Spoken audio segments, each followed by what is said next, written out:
Guys, and we are back with the rating loop. Let's do this. Let's get our reading on. Yes, please. Yes. Following the directions, I crossed... Wait, hold on. Let's go to the log. Well, that's a log. Following the directions, I crossed the overpass and arrived at the first fork in the road. And by the way, the byway, she told me, was really narrow. I probably wouldn't have noticed if it weren't for the tall boulder standing there like a roadside shrine for some traveler deity. Turning carefully, I got on the road. A minute later, I found myself in even worse wilderness than before. A wall of dead leaves covered the ground. Tall grass sided the path, and the sky above was blocked by overgrown shrubs, making it feel like I was passing a wooden tunnel. The road itself was a huge red flag. It was a wonder why I didn't just turn around. The exchange from before might have pissed me off more than I thought. Still, I really didn't expect the road to just end. It happened about 15 minutes in. The view ahead suddenly turned strangely dark, and a split second later, the bike tipped forward. I reflexively hit the brakes, but it was too late. I started going down a cliff. My bike tilted downwards, and its suspension was put to the greatest test yet. As we basically tumbled down to the bottom, the headlights suddenly shone on some dirt and grass. I knew then that I'd be flung out of my seat. Stifling a scream, I tried to work some steering and brake magic to slow down without collapsing, but that was too big of a task for a simple road bike. At the bottom of the cliff, it jumped higher than before. The suspension couldn't handle the impact, and I was launched into the air. A moment later, I heard a crash and I felt an impact, after which came an unpleasant pain. Damn it! An incident where I was flung out like this was the first time for me. The launch was really something too. I did a 360 in the air and fell on my back. My breathing stopped for a moment, and the pain was so bad I thought all my bones were shattered. My face and limbs seemed pretty fine, at least, though I wasn't sure if that counted as silver lining. There was grass under my hand. I felt it even through my gloves. That and the smell of green made it pretty clear what I landed on. I pushed down and my hand sunk. This grass growth was pretty healthy. It was probably the reason why it came out relatively okay. Sure, my joints cracked when I stood up, but aside from that, I was fine. It's really dark, so I couldn't really confirm it, but I was pretty sure I wasn't even bleeding. My back, however, wasn't nearly as lucky.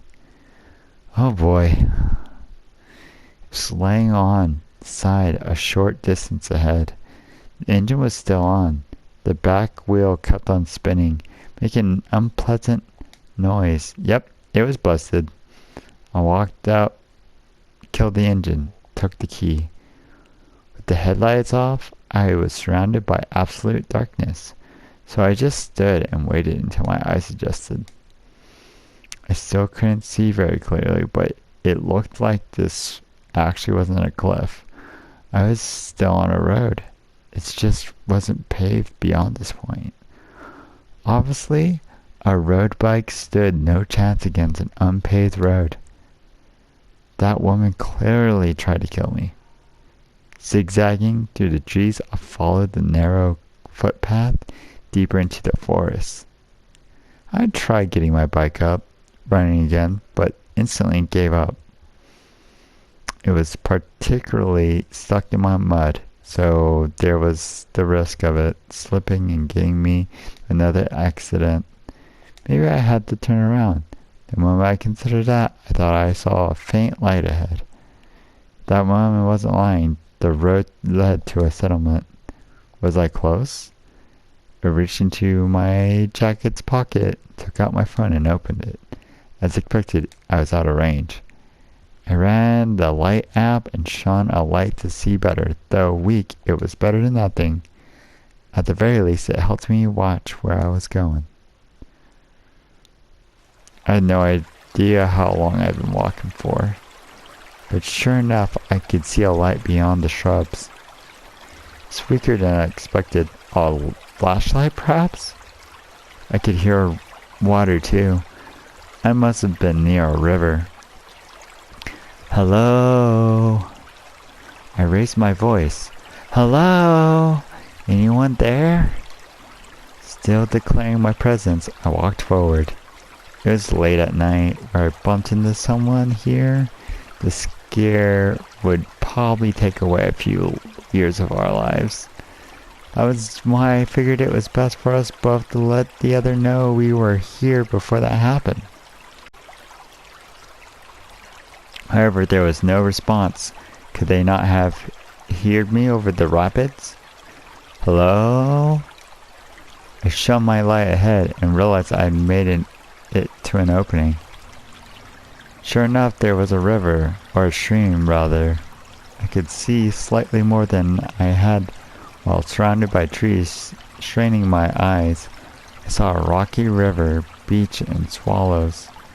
The light was on the outside. From what I could tell, it was either a lantern or a flashlight, but it was close to the ground. I didn't see any people though.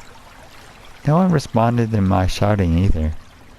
I was excited. I wasn't excited about it, but I decided to step into the water. The cold water quickly soaked my shoes and socks. I could have taken them off, but I figured that crossing a river barefoot at night was a bad idea. Man, it was cold. I put my phone back into my jacket. I needed both my hands free in case I fell. Not stopping or backing down, I walked towards the light. It suddenly became deeper. The water reached my knees now. That was too close for comfort. Feeling the bottom with my toes, balancing myself, somehow I avoided losing my footing. The flow was fiercer than I expected. If I had slipped and fell, I'd probably be washed away. It suddenly hit me. I was doing something really weird, but it was too late to back down. Putting my hands on the boulder, I carefully checking what I was stepping on. Gradually, I made it to the other side. Then, with an unpleasant wet sound in every step, I walked up to the light. I could already see it, clearly. Yep, it was a flashlight laying on the ground for some reason. There wasn't much space here. It was a narrow river bank with a cliff right beside it. As you expect, I didn't see or sense anybody nearby. What the hell? Though old, the flashlight was working fine. The strength of the light told me the battery was pretty full. That meant that someone was actually using this tonight, or rather, until just a few moments ago. That was the most logical conclusion. It obviously wasn't left here yesterday, afternoon or evening. Yet the user was nowhere in sight. I was near a river. Did something bad happen? Did the flashlight owner step into the stream and get swept away? That was most likely and worst possible scenario. However, the flashlight was left there, particularly buried in the pebbles. It didn't seem like someone placed it there to light up things. It was the dead of night. There was no way you wouldn't notice dropping your flashlight when it was so dark. Right, the fact that a light source was left in a place like this was strange by itself. With that considered, what's going on here? What if someone heard my stupid shouting and decided to lure me with a light so they could ambush me? Where would they attack from? Above? Hello? I heard a voice for the moment. I looked up. The rock cliff was actually made up of several boulders. There was a face peeking behind one of them. Hello? That was my line. Yeah, I could pick that up. The voice was feminine. I finally realized what was going on. So you dropped this. I picked up the flashlight and pointed at the source of the voice. High-pitched, slender hands shielding the light. Sure enough, it was a young woman. Oh, sorry, this is me, by the way.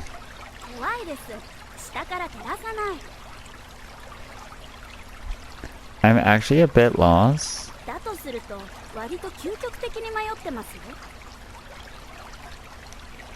Yeah, thought as much. Is this a settlement?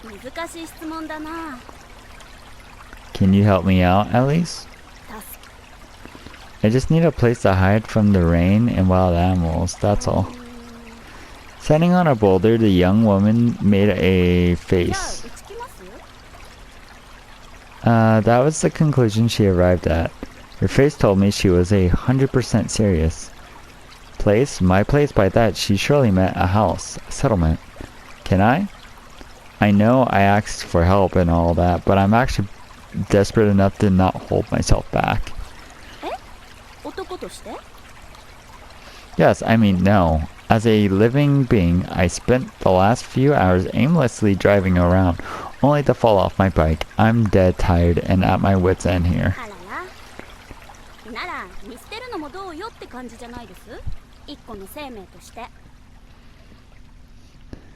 And so I was saved. Oh, the beauty of living being, looking out for each other.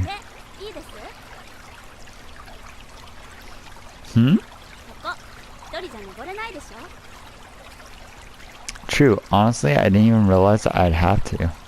Meeting another person filled me with relief, which was followed by a sudden wave of fatigue. It wasn't crippling, though.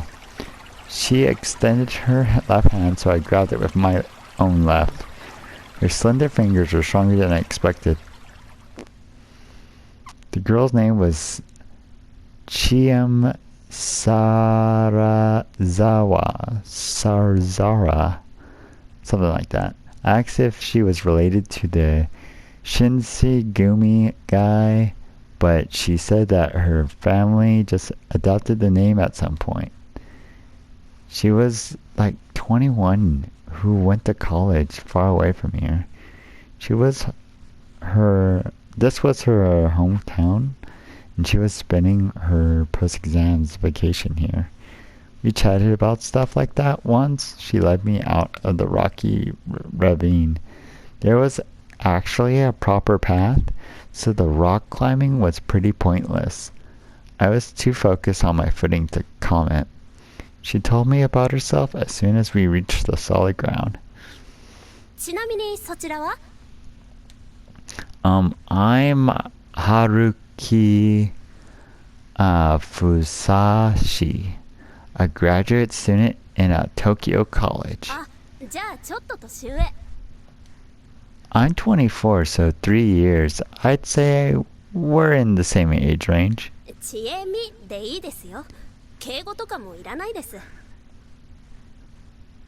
Alright then, you can be casual with me too. I like it when girls are friendly with me.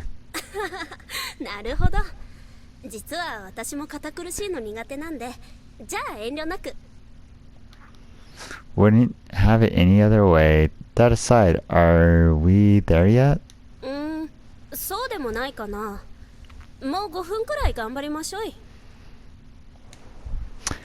What a lively girl. You could tell she was used to people.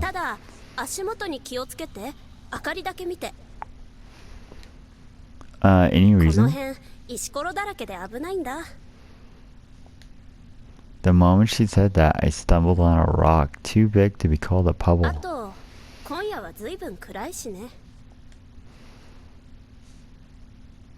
I couldn't even see the moon anymore. Nodding in agreement, I focused on following the light in my hand.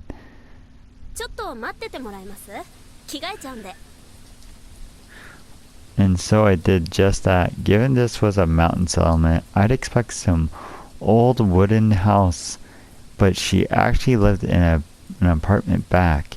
It's too dark to get a good look at it. All I could see were the cheap looking walls, like you expect from some old boarding house for students. Also, she lived on the second floor in room 202. I'd heard some raindrops as we were climbing the rusty stairs, but now it was really pouring. Between that, the darkness, a large tree right next to the building, it was nearly impossible to see what was going on outside. It felt like I was all alone in a world of nothing but the walls, the doors, the lamp above my head. It made me feel somewhat helpless. I distracted myself from that by imagining her changing. Eventually, the door opened up. Sorry about the wait, come in. All smiles, she showed herself now wearing sport clothes. That was kind of exciting.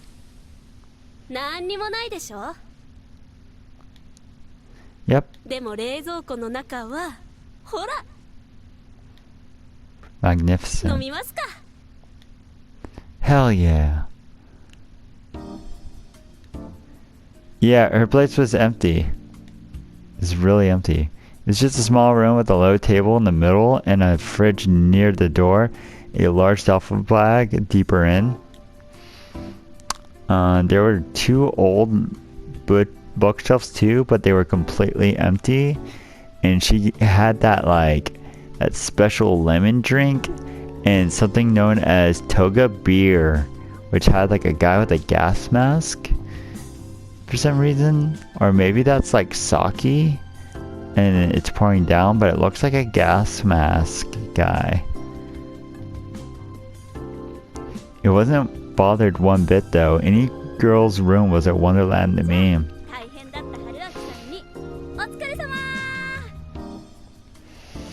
I'll drink to you for helping me out. You're a real saint. We opened our cans, knocked them together, and downed them. Hey, it was actually good. The pleasant bitterness and the refreshing combination made for a good combo. Come on, you're too young to say that.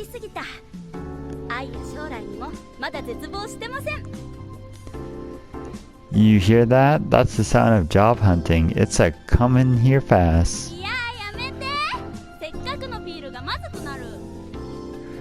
She laughed and took a huge sip. It was pretty clear she could hold her drink. That aside, something really bothered me. This might be a bit late for this, but can I ask you something? Her cheeks were already red. Maybe she didn't handle her liquor as well as I thought.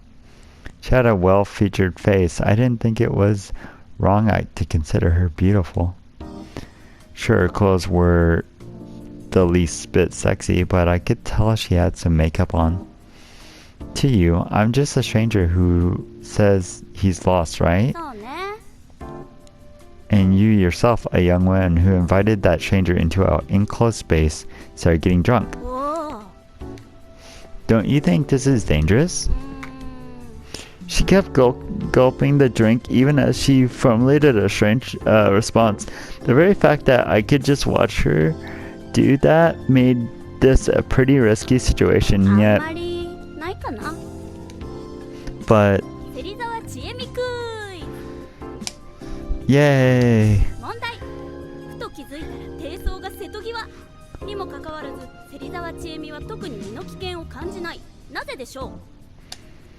What a fun girl. This might only made me like her more, increasing the danger even further. Am I allowed to ask the question? Can I just assume that it's not because I look like a good guy?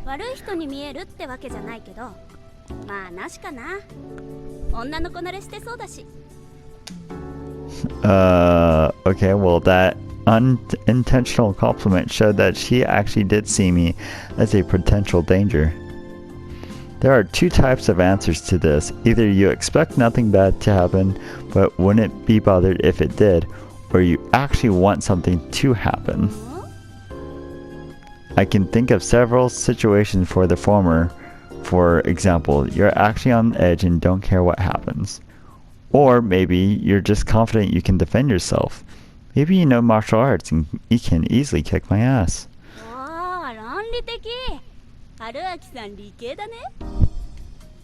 Well, I guess you could say that. Now for the later. If you intend for something to happen then. 例えば、私がエロエロですとか Wow, talk about not mincing words. Mincing words. 酔っ払ってきたな。さて、他には何があるでしょう Indeed, what other reason could a woman have to bring a stranger to her home?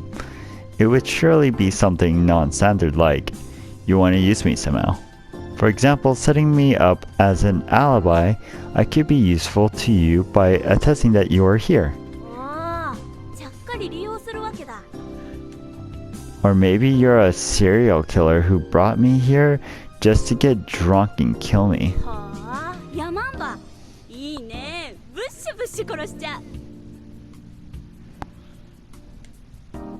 What kind of sound effect was that? Swoosh swoosh? ちなみに前提で出た2つのケースの他に1つ I forgot in that case. I did.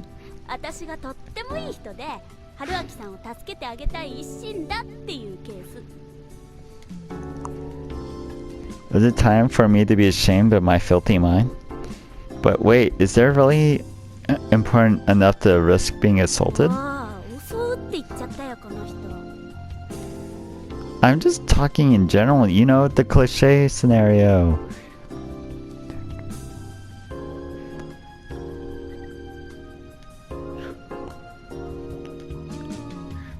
じゃあこういうのは止めないともっとひどいことになるそれはさすがに忍びないなとか Care to この辺 elaborate? りには怖い野生動物が出ます明日にはこの人はズタズタに引き裂かれてしまうかもしれませんこのまま見捨てたらとても寝覚めの悪い思いをするかもしれませんそれならまあ止めてあげようかしら I see, so you're balancing risk and goodwill.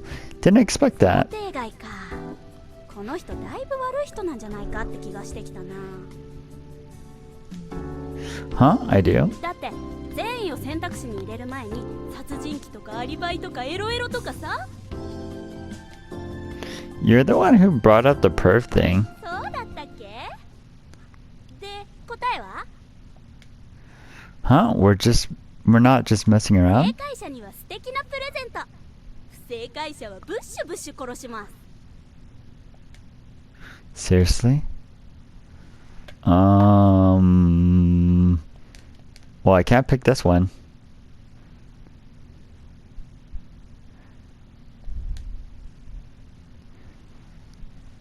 ピンポーン正解です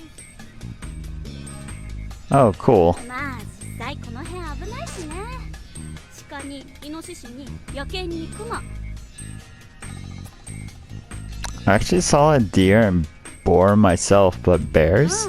月の輪だけどねあんまり多くはないけど昔襲われた人もいたしちょっと外は危ない That's just wild. でも本当にヤバい動物は他 What's that? What's worse than bears? 猿カラスクモ Were they venomous or something? I really doubted that. Those really didn't seem worse than あ bears. と狼 There aren't any wolves in い Japan. るかもよこんな田舎には She smiled and drunk out the third can. まあ理由がどうあれまんまと美女宅に侵入を果たした春明さんは自分が狼になっちゃうのかな Nope. 紳士もう一本あげちゃ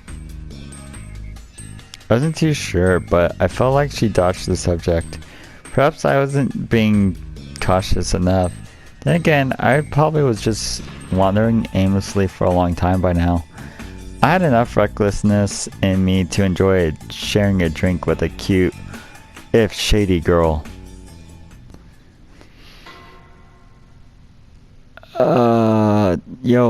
It's Monday now. And, I think that it's a good day to just stop for a while, you know?